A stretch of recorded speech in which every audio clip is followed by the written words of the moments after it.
Hello and welcome to this podcast from Blackwell Online. My name is George Miller, and my guest today is Robert Ferguson, author of The Hammer and the Cross, A New History of the Vikings. More than a millennium on from their heyday, the Vikings are still capable of arousing strong emotions. Their raid on the holy island of Lindisfarne, off England's northeast coast in the year 793, was so shocking, so brutal, that it burned itself into the collective memory of Western Christendom for centuries. Robert Ferguson's book, informed by deep knowledge of Scandinavia, where he has made his home for over a quarter of a century, aims to restore the violence of the Viking Age, but also show that the Norsemen were not a people without a complex culture, and that their violence existed within a context in which paganism was fighting one of its last great battles with Christianity. The book has occupied Robert for many years, and taken him into a wide variety of fields, such as archaeology and dendrochronology, so I asked him first what had persuaded him of the need for a new book on the Vikings. I think it was because it dawned on me at a certain point how very fruitful it was to compare what's going on now with what was going on then. And it becomes much more easy to see it as a culture collision, a clash of cultures. I think the case has been rather more to say that the onset of the Viking Age was triggered by land shortage in Norway and the practice of primogeniture, where only the oldest son could inherit property, so there was a lot of younger brothers and so on who had nothing to do. So it's been presented really as sort of form of piracy, with no kind of intellectual or no ideas behind it at all. I'm not saying that there were necessarily ideas behind it, but one of the new things about this book is that it looks outside Scandinavia for a major cause of why the age began when it did. Once I realised that you were looking at two distinct, not Christianity and the absence of Christianity, but Christianity and heathendom, and I've tried in this book to treat heathendom, to take it seriously as a working system, as a system that evolved and that the practitioners found, as far as they could see, it was a perfectly adequate system. They didn't particularly want to change it, so that when it appeared to be under the threat of what we would now call cultural imperialism, the Christian missionary imperative, when Charlemagne appeared on the scene and became such a determined advocate of Christianity, at any cost, people were to be converted to Christianity, then it became very interesting to me to see the whole thing in the light of the fact that one of the most important reasons for the outbreak of the age would be acts of cultural self-defense, if you like, almost, it is anachronistic, but almost terrorism. Because they couldn't face the might of the Frankish Empire face to face in the battlefield, so they resorted, as many a small culture will do when it's under cultural threat, to terrorist-like activities, violent manifestations on, frankly, soft targets like monasteries and so on. And of course there was money to be had and things to be stolen as well. But there was no need to burn these places down and kill these unarmed monks, no need to do that at all. So I think that you have to look for some explanation for why there was an almost psychopathic edge of hatred to this, and it wasn't simple robbery. And once, this is a very convoluted answer in a way, but once I felt convinced of the fact that this was a cultural collision between two cultures which valued themselves equally, and neither wanted to give way, then you had some kind of story. You had some kind of story to be told. So the argument you're pursuing is that Charlemagne's forcible conversion of heathens on the European mainland, if you like, increased a sense of threat to the northern peoples, and there's a desire to either take revenge or to define themselves and not sort of wait for it to happen to them. Exactly, yeah, that's it. In Charlemagne's case, it was in particular the Saxons, who were the sort of buffer tribe in the northeast of Europe between his empire and the Danes of the Jutland archipelago. The leader of the Saxons, I mean, this is a campaign that began almost from the moment he became sole ruler in 771.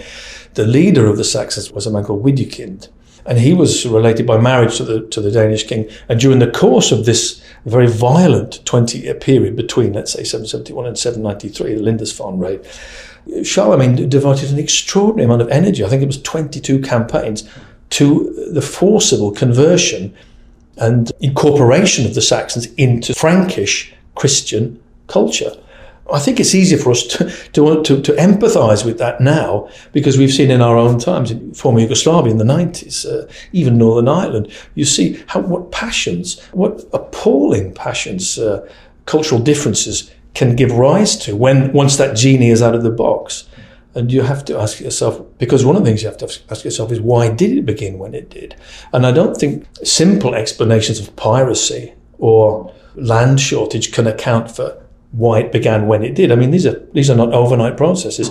But, for example, Charlemagne's campaigns included a massacre at a place called Varden on the river Assa, where, and this is from Frankish sources, so there's no reason to suppose it's an exaggeration or a lie, 4,500 unarmed Saxon captives were forcibly baptized and then beheaded.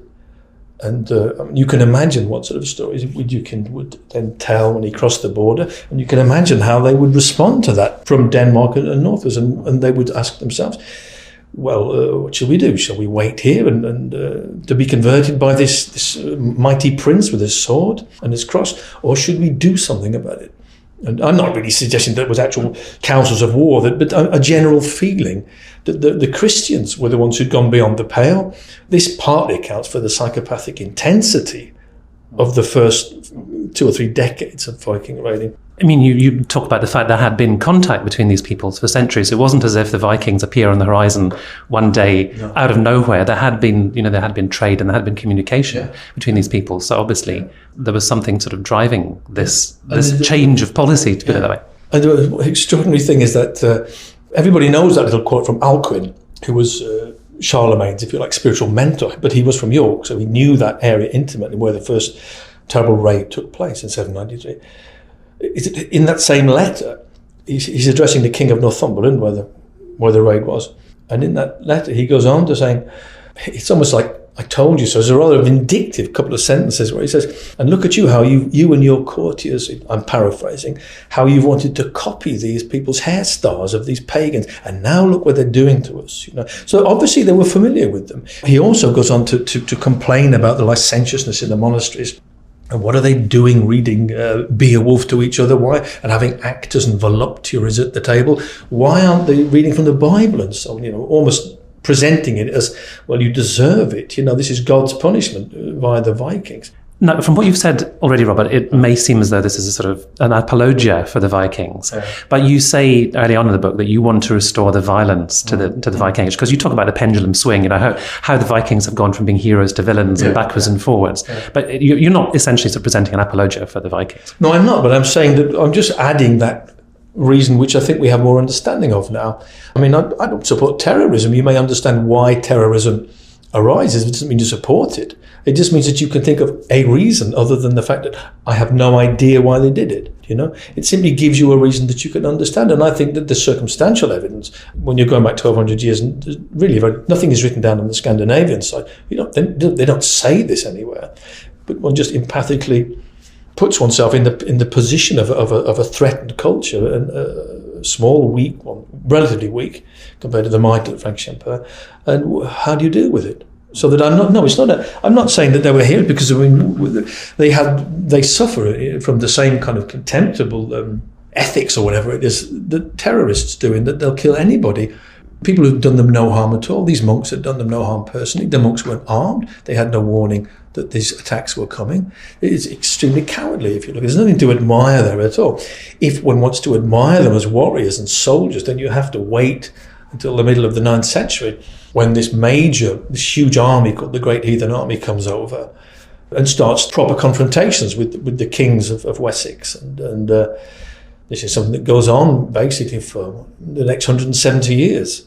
And these are proper confrontations. So if you want to admire soldierly military virtues, well, now's the time. But I don't think these first 4 or 5 decades, there's very little to admire there.